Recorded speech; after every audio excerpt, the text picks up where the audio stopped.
munsi rero mama yambonye nashyizeho amadirede aravuze ati yo dore disco abazimu bamugize kundema amafaranga se uburetse ngo ari nagukoreye makeup babaye ikikokomero ubu burahanga bwanjye koko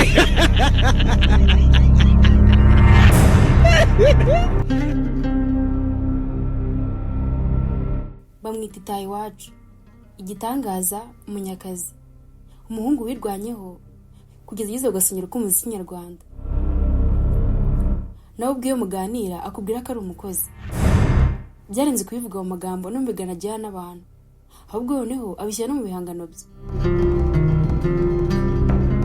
kenshi mu ndirimbo ze uzamwumva avuga ukuntu ari munyakazi.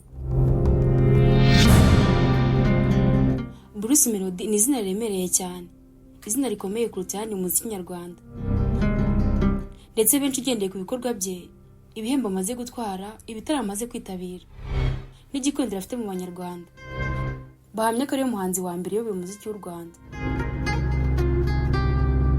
Kuva i Kigali mu Rwanda kugera i Washington DC muri Leta Zunze Ubumwe za Amerika baramuzi cyane.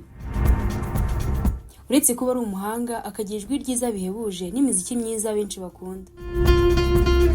Abenshi ahubwo buriya banamukunda uburyo azi kuganira cyane, uburyo yirekura mu bisore byo bidashira atajya cyane, akanagira n'ukuri kwinshi.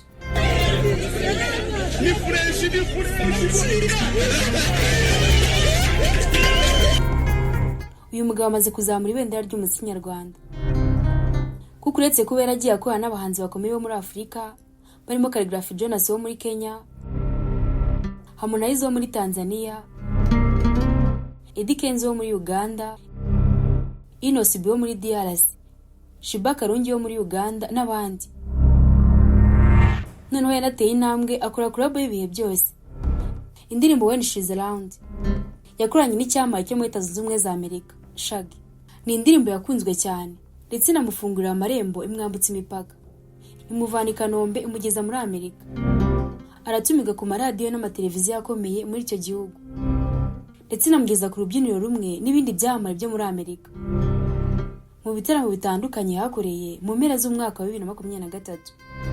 Byose abikesha iyo ndirimbo yakoranye na Shaggy. Iyi ndirimbo yaratumye akora amateka yo kuba ariwe muhanzi wa mbere w'umunyarwanda wakoze amateka yo kumvikana kuri radiyo zikomeye muri Leta Zunze Ubumwe za Amerika zikina indirimbo ye. Iyi nyine yakoranye na Shaggy, When She's Around. Bruce Melody ni icyamamare koko. Ubwamamare bwe bunashimangirwa n'uburyo akurikiranwa cyane ku mbuga nkoranyambaga, kuko ari mu bantu mbarwa bakurikirwa n'abarenga miliyoni imwe kuri Instagram. Nkaho ibyo bidahagije wa mugani wa mwanafunzi, uyu muhanzi ari no mu bambere b'abanyarwanda bafite YouTube channel zikurikirwa cyane.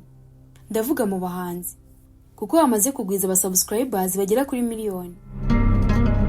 Rimwe asa n'utebya mu kiganiro yagiranye na Irene Murindahabi, yagarutse ku kuba yafata ifoto na nyakubahwa Perezida wa Repubulika y'u Rwanda Paul Kagame. Icyo gihe hashize igihe gito umuhanzi mugenzi we Muneza Christophe afashe ifoto na nyakubahwa Perezida wa Repubulika y'u Rwanda mu birori byo kwizihiza imyaka 29 ishize u Rwanda rubohowe n'ingabo zaho zari za RPA Inkotanyi, zari ziyobowe n'ubundi na Perezida Kagame. Muri ibyo birori rero umuhanzi Muneza Christophe yagize amahirwe yo kwifotozanya na Perezida Paul Kagame, ariko Bruce Melody utarabibashije aganira na Murindahabi yaramubwiye ati, ndabizi neza ko ifoto yanjye na Perezida Paul Kagame igihe kizagera nkayibona, kuko Perezida akunda abantu b'abakozi. Yabivuze asa n'ukina, ariko nyuma y'ukwezi n'igice ku itariki 19 z'ukwa munani 2023, ubwo uyu muhanzi yari amaze gutaramira bari bitabiye isoga ry'iserukiramuco rya Giant of Africa, yahuye na Perezida Paul Kagame, maze ifoto y'amateka n'uyu mugabo w'umunyabigwi irafatwa. Ubwo Bruce Melody munyakazi nkuko akunda kwiyita abakabije inzozi ze, mwese mwarabibonye. Abakurikirana cyane iby'umupira w'amaguru muzi ukuntu bigoye cyane kuvuga izina Lionel Messi ugasiga irya Cristiano Ronaldo. Muzi hangana igiranye rikomeye riba hagati y'ibihangange byombi, ariko bitarimo urwango, kuko hano usanga banahanganishwa n'abafana babo bashingiye ku bikorwa byabo nyine. Uku neza neza ni nako bigoye cyane kuvuga Bruce Melody ngo usige The Ben. Melody akunze kumvikana asa n'ushotora The Ben nubwo yatajya musubiza na rimwe, nyuma yo kumvikana avuga ko ngazamukubita agakoni kunda. Melody kandi yanumvikanye avuga ko The Ben yari yarazimye akagaruka n'amatiku. Ati nagende n'ubundi ntatuzi yamvomeraga. Ariko nawe yabihuye kurushaho avuga ko ubwo bahuriraga muri Amerika mu gitaramo bateramiyemo muri Rwanda Day ngo bahoberanye hanyuma ngo The Ben akamukanda mu nda. Iri hangana ryo turaza kurivugaho.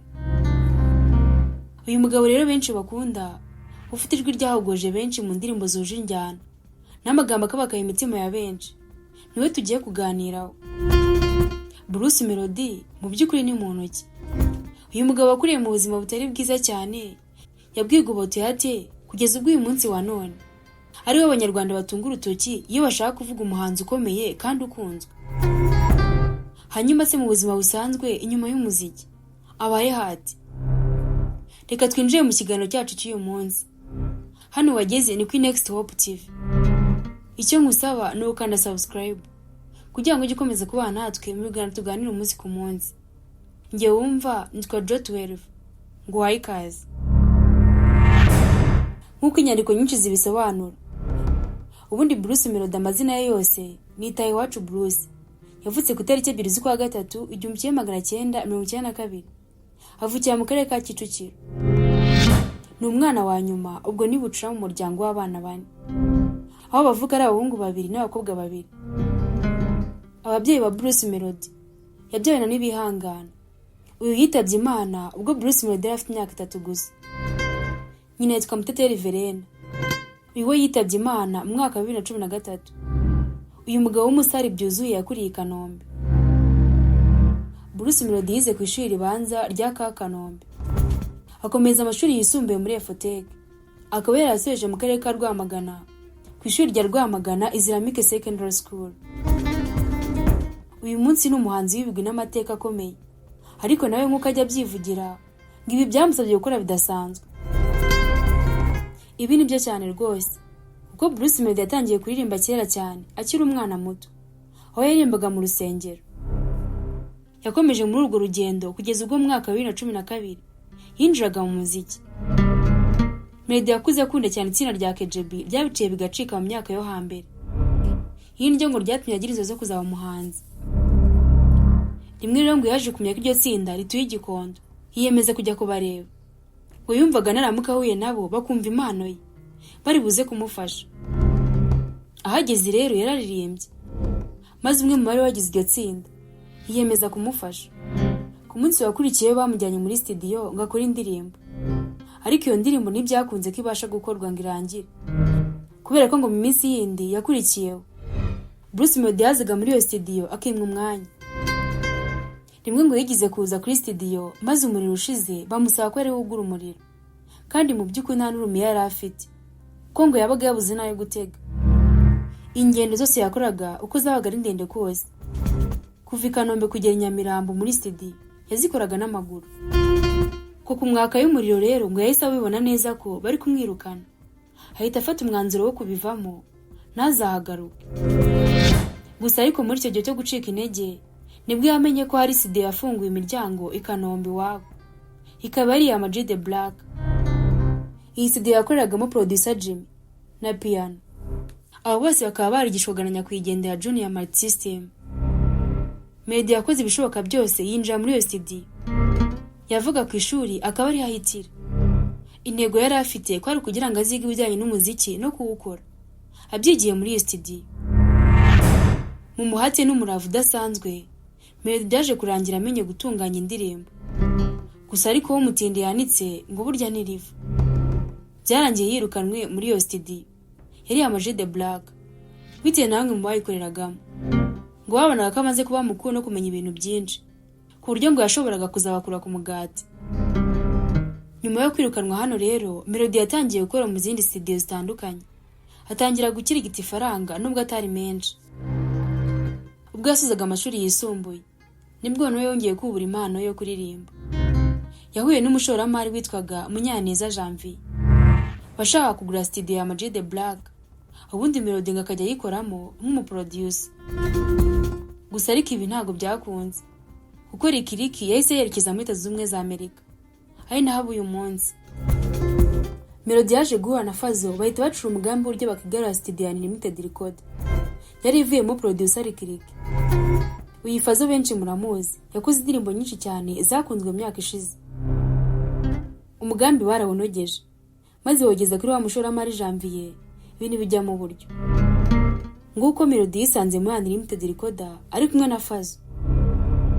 Melody avuga ko Fazzo ariwe wumvishe uburyo aririmbamo, maze mu gihe inama ko ibyo gutunganya indirimbo z'abandi yabishyira ku ruhande, maze agatangira kuririmba ize. Nguko Melody na Fazzo batangiye gukorana. Umwe ari umuhanzi, undi ari umuproducer we. Niwumva indirimbo nyinshi Melody yakoze mu myaka yo gutangira umuziki, kuva kuri Tubivemo, Telefone, Uzandawe n'izindi nyinshi, uzumva ko Fazzo ariwe wazikoze. Nguko Bruce Melody wahoze ari umuproducer yaje guhinduka umuhanzi w'igitangaza nkuko tumuzi uyu munsi. Yakoze indirimbo nyinshi zakunzwe, ariko igihe cyarageze ashwana na Fazzo baratandukana. Ava muri iyo studio yinjira muri label ya Super Level ayifashijwemo na Mico the Best. Aha muri Super Level yarakoze cyane, indirimbo nyinshi ze zirakundwa, akomeza gukundwa no kwamamara mu Rwanda. Muri Super Level naho igihe cyarageze basesa amasezerano. Mu kwezi kwa kabiri 2020 Melody yatangaje ko yasinye mu yindi label. Gusa naho ntiyahatinze, kuko mu mwaka wa 2022 Melody yinjiye muri label y'umujejeta faranga Coach Gael. Aha rero n'ibintu yabishyize ku rundi rwego, akora amakurabo menshi n'abahanzi bakomeye, harimo n'iyitwa When She's Round yakoranye na Shaggy. Melody kandi nawe ubwe afite label yitwa Ibitangaza Music, yanyuzemo abahanzi bakomeye nka Kenny Solo na Juno Kizigenza. Gusa kugeza ubu nta muhanzi uzwi ifite. Melody kuva muri 2012 atangira umuziki kugeza uyu munsi yakoze indirimbo nyinshi cyane, nawe ubwo atazi umubare, ndetse hari n'izindi nyinshi zikiri muri studio. Ibintu byo bimuhindura munyakazi koko. Ubuhangange bwe mu muziki munashimangirwa n'ibihembo bitabarika abitse mu kabati ke. Melody yarukanye ishunga rya Primus Guma Guma Superstar ku nshuro ya 8. Afite kandi ibihembo 5 bya Salax Award, ibihembo 2 bya Kisama Award, ibihembo 4 bya Hippo, ibihembo 3 bya The Trace Award, ndetse na kimwe cya Trace Award. Yatwaye nk'umuhanzi mwiza w'umunyarwanda. Mu buzima bwo bwite Bruce Melody afite umugore n'abana 2 b'abakobwa. Ni gake cyane uzamubona yerekanye umugore we cyangwa bari kumwe. Abanyamakuru rimwe bamubajije impamvu akunze guhisha umugore we. Mu kubasubiza yagize ati: "Ntacyo navuga ku mugore wanjye, kubera ko yansabye kutamuvugaho cyangwa kumushyira mu bitangazamakuru, kubera ko bakunda ko ubuzima bwe butajya hanze." Tuvuze ibya Bruce Melody tukibagirwa kuvuga ku ndirimbo yasohoye ari kumwe na Diamond. Ndakeka ntaravuga izina ry'iyo ndirimbo wise uyimenya. Yitwa Pom Pom. Ni indirimbo yakunzwe cyane n'abanyarwanda ndetse n'abo hanze yarwo. Ngayo nguko rero ngibya Bruce Melody, munyakazi, igitangaza, urugero rwiza rw'umuhanzi ukora cyane, umuhanzi uhambaye u Rwanda rufitiye umunsi. Ngaho reka duhuriye muri comment utubwire ikintu ukundira Bruce Melody, kandi ubuke gukanda like kuri iyi video no kwisanga inshuti zawe. Ni naho dusoje ikiganiro cy'uyu munsi. Bakoze cyane kubana natwe, naho utaha Imana ibarinde. Nge wumvaga Jojo 12.